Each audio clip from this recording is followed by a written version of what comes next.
Uji kepatutan dan kelayakan Hakim Konstitusi di Komisi 3 DPR masih berlangsung.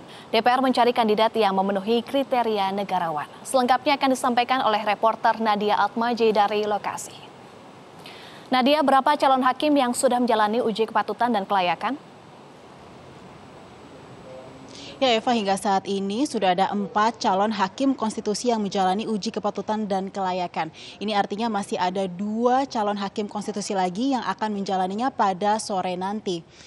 Dari 4 yang telah menjalani ini, yang pertama adalah kandidat dengan nama Hesti Army Wulan. Ia merupakan mantan komisioner Komnas HAM yang tadi mengikuti dan juga sempat didalami oleh calon anggota Komisi 3 DPR terkait dengan rekam jejaknya, yaitu ia pernah menjadi caleg dari Partai Golkar. Ia juga pernah menjabat sebagai komisioner Komnas HAM, namun mengapa ia dalam jangka waktu yang cukup lama belum mengumpulkan LHKPN atau laporan harta kekayaan penyelenggara negara.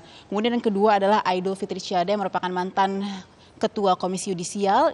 Ia kemudian dipertanyakan soal jabatannya yang masih ada 2 tahun, tetapi mengapa kemudian lompat begitu ke jabatan lainnya. Ini dipertanyakan karena dianggap belum menyelesaikan tanggung jawabnya di lembaga sebelumnya ia pimpin. Kemudian yang ketiga adalah Bahrul Ilmi. Ia merupakan pengacara dan salah satu hal yang menjadi catatan dari Komisi 3 adalah adanya usulan darinya untuk agar kemudian Mahkamah Konstitusi memiliki kewenangan untuk peninjauan kembali. Padahal saat ini untuk sengketa pemilu tidak ada upaya peninjauan kembali karena MK ini merupakan lembaga yang putusannya adalah final dan mengikat. Lalu yang saat ini masih berlangsung yaitu Galang Asmara, merupakan guru besar hukum di Universitas Mataram.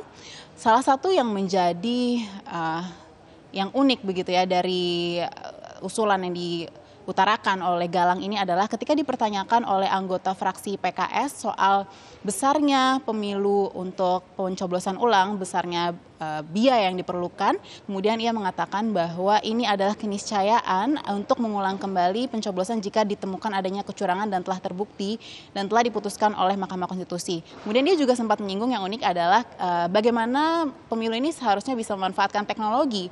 Bahkan mungkin saat ini bisa menggunakan media seperti WhatsApp ataupun menggunakan layanan pesan pendek yaitu SMS. Bagaimana selengkapnya ide tersebut? Kita dengarkan pernyataan selengkapnya dari salah satu calon hakim konstitusi, Galang Asmara. Ini adalah teknis. Artinya adalah bisa saja suatu sistem itu kita buat sedemikian rupa sehingga tidak pemborosan uang negara gitu kan. Saya berpikir begini, apa bisa enggak melalui WA misalnya kan? Atau melalui SMS tertentu untuk kita melakukan pemilihan. Jadi kita tidak perlu menyelenggarakannya ada suatu TPS, misalnya dalam khayalan saya begitu, Prof. Saudara Eva. Ya, Nadia, lalu bagaimana tanggapan Komisi 3 atas performa para calon hakim? Ya, secara umum menurut Komisi 3, calon hakim konstitusi ini menjawab pertanyaan dengan cukup baik. Kendati demikian ada 3 catatan yang diberikan oleh anggota Komisi 3 ini. Antara lain adalah pertama bagaimana kemudian para calon hakim konstitusi ini sebagian besar memprotes waktu penulisan makalah yang dilakukan beberapa waktu sebelumnya yang singkat.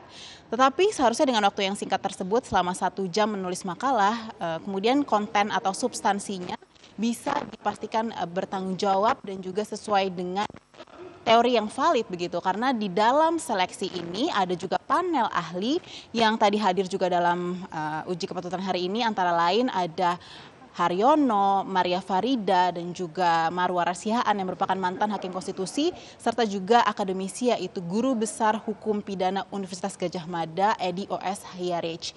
Kemudian yang poin kedua adalah bagaimana kemudian ada sejumlah calon hakim, yaitu total adalah 5 orang yang belum mengumpulkan LHKPN-nya, laporan harta kekayaan penyelenggara negara. Ini juga menjadi catatan bagaimana kemudian kepatuhan mereka terhadap hukum terkait harta kekayaan mereka sebagai pejabat negara sebelumnya.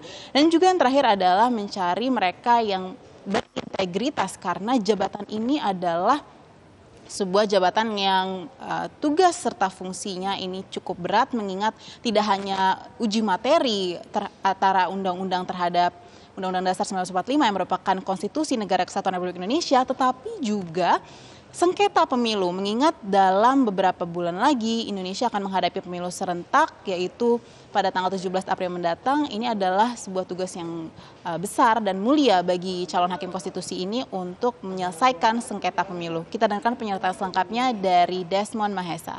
Hakim konstitusi tentunya ada standar-standar yang sudah dilakukan, ya. Kriterianya dia negarawan. Menilai negarawan ini keputusan-keputusan dia, sikap-sikap dia yang hari ini apa yang dia lakukan, konsistensi apa, ya. Nah, kalau bicara konsistensi hari ini ada dua hal yang membuat penilaian jadi lain terhadap siapa-siapa yang diperhatikan. Demikian Eva, kembali ke Anda.